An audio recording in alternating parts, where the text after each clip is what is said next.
On episode 343 of Nintendo SwitchCraft, Realm Royale is out now. Star Ocean is on its way. Dragon Quest has a surprise for us. There's a robot named Update. Those stories and more on this episode of Nintendo SwitchCraft. Stick around, everybody. Here we go.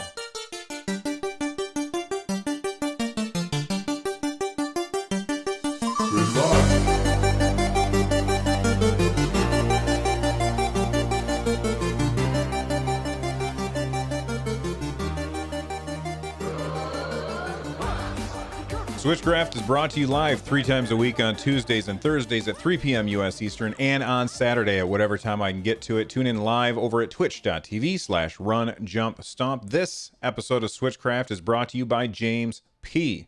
Get SwitchCraft and my other content ad-free for as little as $1 by joining the Patreon over at patreon.com/runjumpstomp. And leave a voicemail for the show by heading on over to runjumpstomp.com/voicemail from any device, and I might even play it on the show. There's a lot of ways that you can leave voicemails. You can just say, hey, this is so-and-so, and you're listening to SwitchCraft. Or you can, let me know what you think of the latest episode. Let me know what your favorite game is. I'm going to play it on the show, so keep in mind it'll cut you off after 1 minute, but that is that's all the intro stuff. Let's move on. Oh, the new Atari 7800. We reinvented the video game. Well, it's not like we didn't see this coming. We saw this coming a long time ago. This is not a surprise to anyone at all. The idea that Realm Royale is coming to the Nintendo Switch. Now, if you don't know what Realm Royale is, it is a battle royale, of course.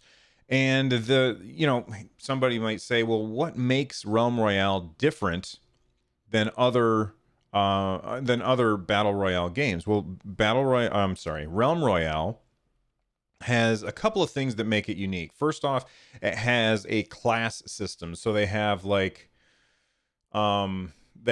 warrior, the assassin, the mage, and then there's one other that I can't think of off the top of my head, one other class, but each one has different abilities that are inherent to that class. Well, sort of. That's kind of how it started, but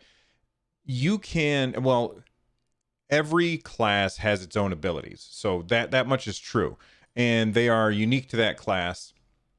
However, they also have things where they will be better at doing certain things than other classes. So there will be certain weapons that are really, really good for a mage and certain weapons that are really, really good for a warrior. And of course, like any other battle royale game, there's weapons scattered throughout the map. You jump from a big blimp, you land on the map, and you pick up weapons and kill other players. So far, sounds pretty similar.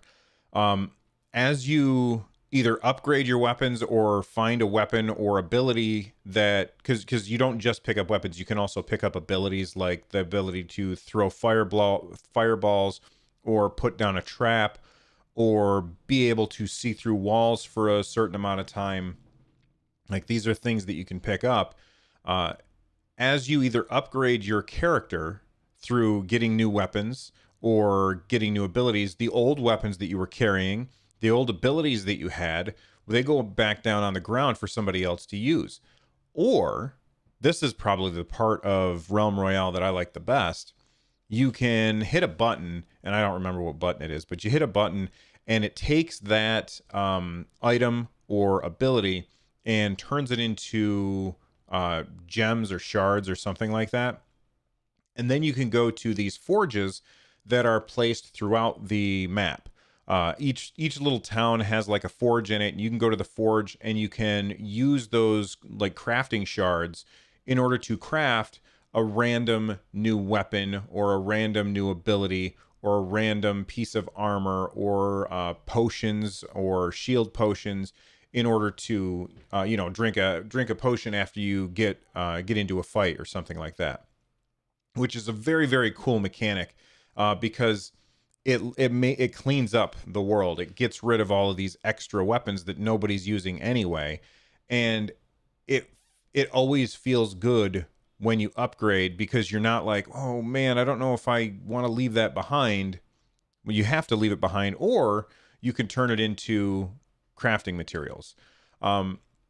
Another really cool thing about the crafting system is when you go to a, what's the word I'm looking for? When you go to this forge to craft the thing that whatever thing that you decide that you need at the time, smoke starts coming out of the top of that forge, alerting everyone around you.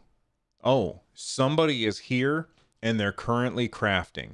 And if they come after you and kill you, then they can just pick up whatever it was that you were crafting, because it takes time. So you go up to the forge, which kind of looks like a fireplace with an anvil, and you select whatever of the options are that you want it to craft, and then you have to wait there for the timer to count down. And now you're constantly looking through all the doors and windows. Is anybody coming? Has anybody noticed that I'm crafting? And outside of those two differences, the only other difference from other battle royale games is the fact that when you get killed, you're not immediately dead. You turn into a chicken, a big fat chicken, and you can run around. And if you avoid getting too much damage as a chicken, you will turn back into your hero, and then you can heal up and move on. So there you've got these really cool, like, you can jump through windows and stuff like that. So let's say that I get into a firefight in a building with another player, and they happen to get the drop on me and they turn me into a chicken. I can jump through the window and run around the building trying to avoid taking damage from them. And if I do it for long enough, I'll come back as a person and maybe I can turn the tables. And there's always, like, this is one of the things that's really great about battle royale games, is those very, very exciting moments that happen, punctuated by extremely long periods of nothing happening. But at the same time, you've got these extremely exciting moments happening. And when you're a chicken and you're trying to avoid being clucked, and you end up turning the tables and killing the other player, it's incredibly satisfying. Now, right now, you can play this game with the Founders Pack. I don't know what the Founders Pack for this game includes off the top of my head. And if you want to know, just check it out on your Nintendo Switch. But I mean, this is from Hi-Rez Studios. It's the same company that did Paladins. It's the same company that did Smite. So Realm Royale is a free-to-play game. And right now, you can pay to play it, and I'm sure that it's probably worth it. I certainly think it was worth it to pay for the Founders Pack for Smite and for Paladins. Realm Royale, I'm sure it's probably worth it as well if you are if you are interested in this game. Otherwise, just wait, and you can play it for free later on when it comes out. It's a fun game. I've played it on PS4. I've played it on PC. And I recommend it if you like Battle Royale games. If you don't like Battle Royale games, it's not a game for you. It's not a game for you at all. Let's move on to well, actually, I'm not even quite sure what kind of game this is. I know that it's a series that a lot of people really like. A lot of people love the Star Ocean series. And I've actually never played one. I've heard extremely good things about Star Ocean, but I've never played one. But Star Ocean First Departure R is coming to the Nintendo Switch. We got this from a tweet that came from @StarOcean, so you know it's official. They said Star Ocean First Departure R is the very first entry in the Star Ocean series, setting course for PS4 and Nintendo Switch. So I feel like this is a remake of the original Star Ocean. Obviously, people are very excited. This is a game that was on PlayStation games, PlayStation 1 back in the day. So I know that there's going to be people who are excited for this game. I don't know enough about it to get excited. Speaking of things we don't know enough about to get excited, we've got some news. This is from a website called Ryokutia2089.com. It's a Japanese website, and thank God for Google automatically translating stuff, because this one says that we will be surprised with some new information that has something to do with Dragon Quest. It's going to be published in the weekly Shonen Jump 28. I don't really know what that means, but I guess the Jump 28 is supposed to come out on June 10th. We don't know if this, I mean, just the logo screams really, really old stuff. I don't know if it has anything to do with the Switch, but I do know that there's a lot of overlap between people who like Nintendo stuff and people who like Dragon Quest stuff. So, you know, if this turns out to be information about something for the Nintendo Switch, I will certainly let you know. The Shonen Jump 26, they told us about Dragon Quest 10 coming to the Switch, although we don't know if that is going to be coming to the West. Like right now, it seems like that's only going to be something that we hear about or that we see over in Japan. We don't know one way or the other. Bravd in chat says the RPGs are the best Gs. I like that. That's hilarious. I'm going to use that from now on, Bravd.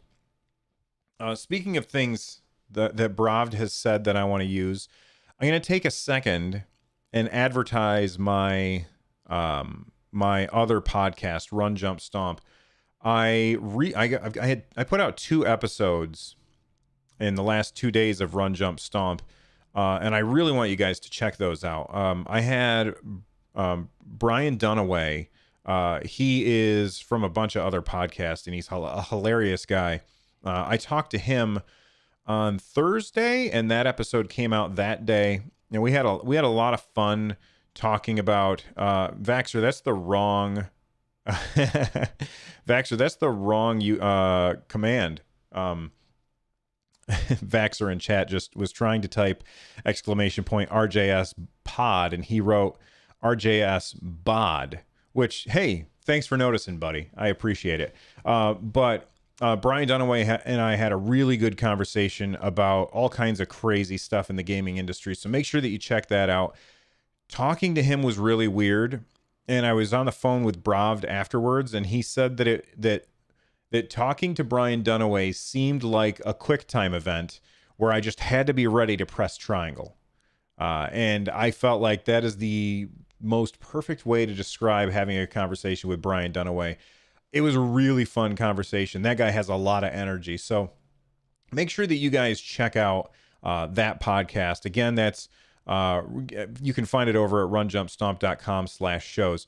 I also, if you're a Diablo fan, I also recently spoke to David Brevik, who is the creator of Diablo as a series. Like, he's the guy who made Diablo 1, him and his team back in the day. Used to work at Blizzard North and stuff, and we had an awesome conversation. I really am working on getting more guests over on Run Jump Stomp, so make sure that you guys subscribe to that podcast. Okay, that little sellout moment, I think we'll follow that with some ads from our sponsors, and when we come back, we've got a bunch more stuff to talk about, so stick around. Hello, look! Hey, listen! A robot named Fight. You know, if you guys haven't watched my YouTube series, the top 50 games on the Nintendo Switch, this is on there. I don't remember where exactly, but it's a great game. It's a part Metroidvania, part roguelike, and you are this robot fighting through like a living, I don't know, almost felt like the world has been taken over by this giant living creature, and you are a robot who is trying to make your way through it, if that makes sense. And you play as a robot named Fight, and it's really, really fun. And it's about to get, or is it about to get, or did it get an update? I honestly can't remember now. Let's take a look. It looks like it's here. So they call it the Big Wet Update. And what can you expect? Well, I'm looking at the patch notes right now, and it's got brand new area called the Coolant Sewers with 2 new bosses, 6 new enemies, 83 new rooms. It's got new music, new achievements to unlock. The new bosses are Leviathan and Stalkus. The new enemies are the Flesh Cherub, the Bioplasma Tall Walker, the Buzzer, the Shelled Scooter, the Eyeing Tentacle, and the Flesh Seedling. The new items, the Lazorb, the Mecha Pirote, I don't know what that is, the Web Bolt, the Dive Shell, the Updog. What's Updog? The Hand of Hephaestus, Zervan's Pentangle, and a bunch of other things that I don't know what they mean. And it's got new achievements, the Glitch Scrap, new synergies between weapons that you can get, and they've got balance changes and a bunch of new rooms and revised rooms in there. Listen, guys, this is a great game, and it's a huge new patch for the game. And I know that I was just showing you guys this stuff from the from Steam, but I loaded up my Switch before the show to check and make sure that the game was being patched there too, and it is. So make sure that you check that out. If you haven't picked up the game yet and you're not sure about it, I have a first look on my YouTube channel, which you guys can see. But it's really fun. It's really fun, and it's one of my favorite games of that style, which is one of my favorite styles of games. So a robot named Fight is awesome, and now we've got a new update for it. Speaking of updates, we have an update from Brawlhalla. Now, if you would ask me, Bill, could you describe Brawlhalla? I would say poor man's Smash Brothers. And that's not bad. It's a good game. I've played it on Steam. It's decent. It's free. I mean, if you don't have Smash Brothers, and you don't want to spend money on Smash Brothers, then the next best thing is Brawlhalla, and that's not a bad thing to say. You know what I mean? That's a pretty good thing to say, that it's the next best thing. But they just had a new update, and I really am excited about this update. This update comes from a tweet from Brawlhalla. They said, as of today, Xbox One and Nintendo Switch can play Brawlhalla together. That's fantastic. I absolutely love when developers and hardware platforms work together to allow players to play with their friends regardless of what system they own. It shows a lot of confidence from both Nintendo and Xbox that they can say, our systems can stand on their own. We don't have to lock people in. Now, of course, you've heard me talk about this before. If you're new to the podcast, you may have missed it. I've got a PS4 right over here next to me. I play on it all the time, but I am a fan of the PlayStation, and what I'm not a fan of is Sony's fear that if they let people on PlayStation play with anybody that they want, then their market share will be diminished. I think that that's cowardly and lame and just poor. It is bad for the consumer, and it's bad for the gaming industry as a whole, and it's just downright bad. So, of course, you don't see Sony on this list because I'm sure, and I don't have any insider knowledge of this, I'm sure that Brawlhalla went to Sony and said, listen, we're going to do crossplay with Xbox and Nintendo Switch. We would love to do it with PlayStation as well. Will you sign off on that? And because Brawlhalla doesn't have the same clout in the industry that Fortnite does, they said no. Do I have firsthand knowledge of that? Absolutely not. I don't know that for sure. But that's what my gut says. My gut says that Brawlhalla went to Sony, and Sony said no because Sony is a bunch of cowards. At least in my opinion, when it comes to this. Do I think that they do good things? Yes. The PlayStation controller is fantastic. I'm a huge fan of my PS4. I think that PSN is a great deal, and you should definitely subscribe to that if you've got a PlayStation. There are some amazing games on PlayStation, but what they do with their market share. They're trying to be the bully. We're going to take our ball and go home if you won't play the way that we want to play. And I think that that's just super lame. And Sony, I'm telling you right now, and I've said it on the show before, so if you've heard me say this before, whatever, that's fine. But if you're new to the show, then here's what I have to say to Sony. If the PS5 is not 100% cross-play capable with the Xbox One and the Nintendo Switch, I will not be buying one. And I'm a big fan of my PlayStation. And the same thing, I have to say the same thing to Xbox. If the Xbox Next, if the Xbox, whatever it is that they want to call it, if that does not have complete crossplay with Nintendo and Sony, then I'm not buying it. Now, I can't really say that for Xbox, because with Xbox, they're already showing, hey, look, we're willing to work with others. So I mean, it's on Sony to do the right thing. Crossplay needs to be the number one feature that is talked about at E3 when they unveil whatever it is that Microsoft unveils. And when Sony unveils their PS5, crossplay needs to be the number one thing. And if either of those two companies, and same thing with Nintendo, whenever they unveil their next new thing, when those companies unveil whatever's next, if they don't say something about crossplay, then every single gaming journalist needs to make that their number one question. Are you going to allow people to play with their friends regardless of what platform that they're on, or are you too afraid that your platform is not good enough to stand on its own?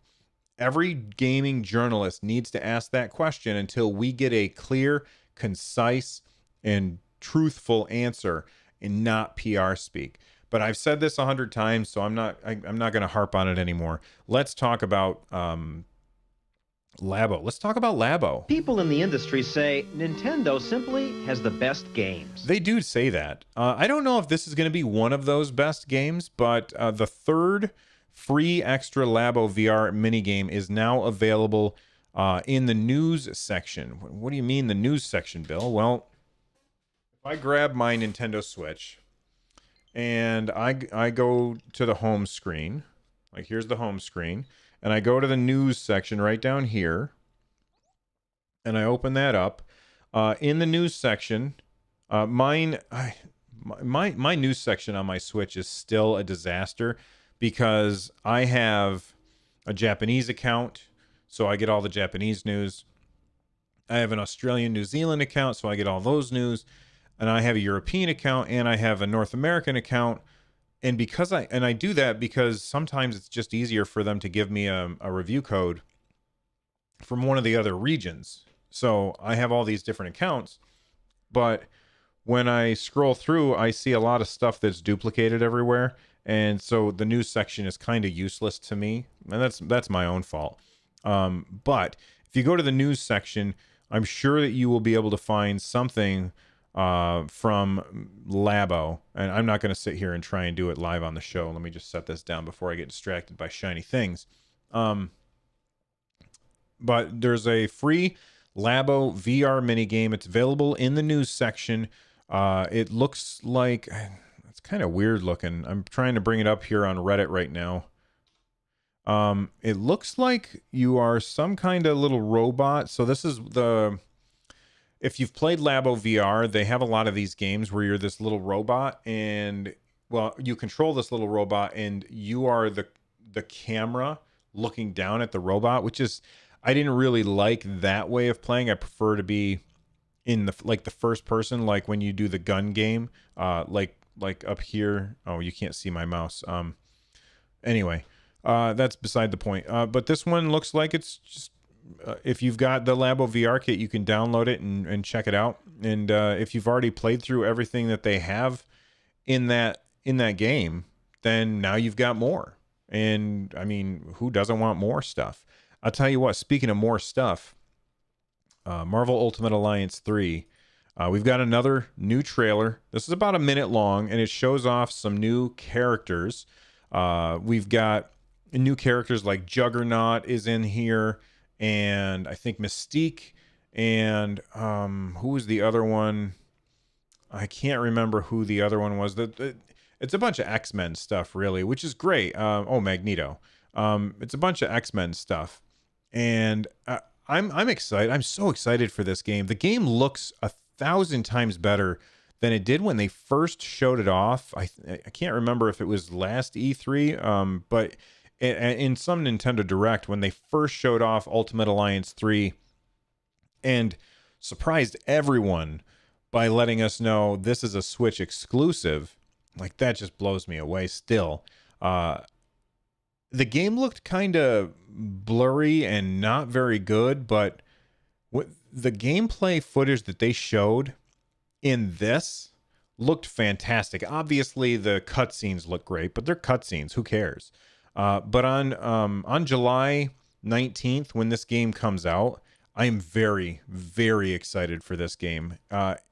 It's Marvel Ultimate Alliance 1 and 2 are fantastic couch co-op games, and I'm looking forward to playing this with my community. Speaking of the community, if you haven't joined the community already, head on over to runjumpstomp.com/discord and join our Discord server. It's a lot of really fun people there, and I can guarantee we're going to be playing some Marvel Ultimate Alliance 3 together this summer, because the Marvel Ultimate Alliance games have, both of those so far have been fantastic, and being able to play online and using voice chat through Discord, through Discord, not through the Nintendo app, but using the voice chat through Discord is going to be really, really fun, and I'm excited, very, very excited for that game. Here's something you might be excited for. There is right now on Amazon, and it's a lightning deal. So by the time if you're listening to it live, then make sure that you take advantage of this right now. In fact, I'm gonna drop here's the show notes. I'm dropping the link in the show notes for the I'm putting the link in the chat for the live people. There is a deal right now for an 8BitDo wireless Bluetooth adapter for a Nintendo Switch.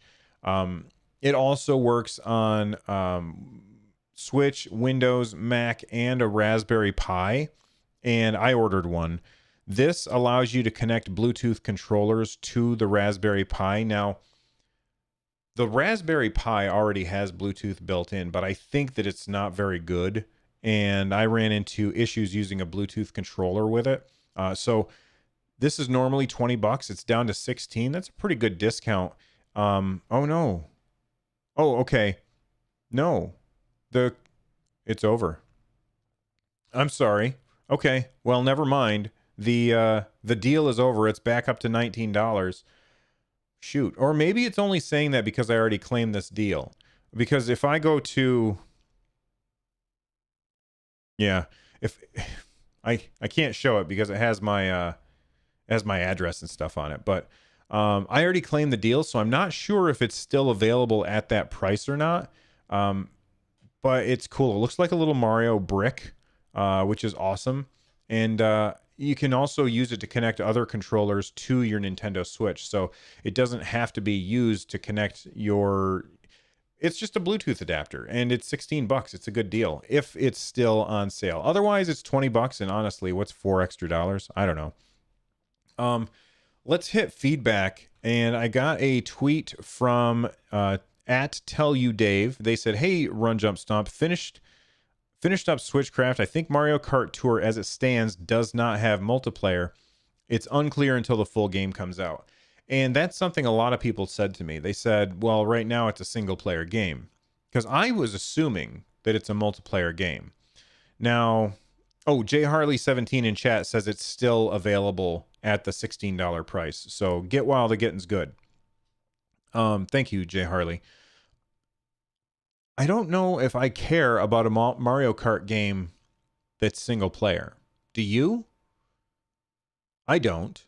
And I don't know if I care about a Mario Kart game that's multiplayer with pay-to-win gotcha mechanics. Do you? I don't know.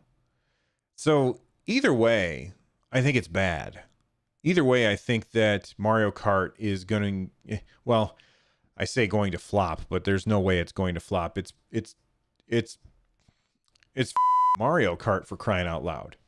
It's Mario Kart, right? So, God, I hit the bleep button. I hope that the bleep button actually worked because I hit it a little off axis. It's Mario Kart. It's going to succeed. And people love these gotcha mechanics. I just think it's bad for the industry as a whole.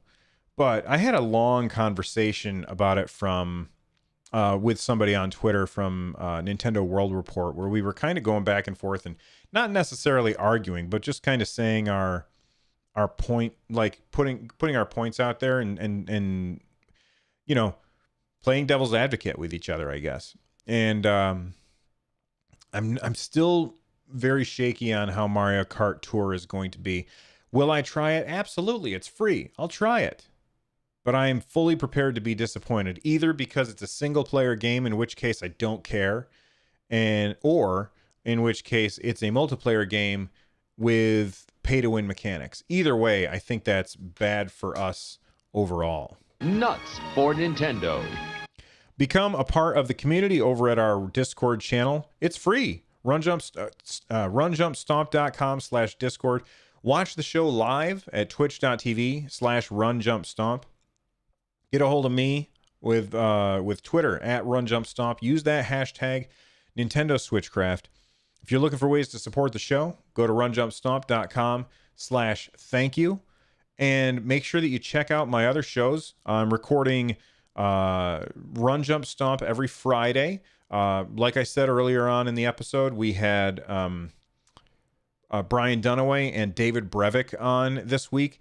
And Stadia Cast is my Google Stadia focused podcast. Check that out. We are going to be recording that tomorrow morning. Well, tomorrow at noon, I believe, Eastern time. And that's going to be me, my co-host Lloyd, and Tom Merritt, who, like, that's a huge, huge guest to have. So I'm very excited about that. The music you are hearing right now is Corneria Star Fox Remix by Noteblock. Check out their stuff on their YouTube channel. I will see you guys soon. Until then, bye-bye.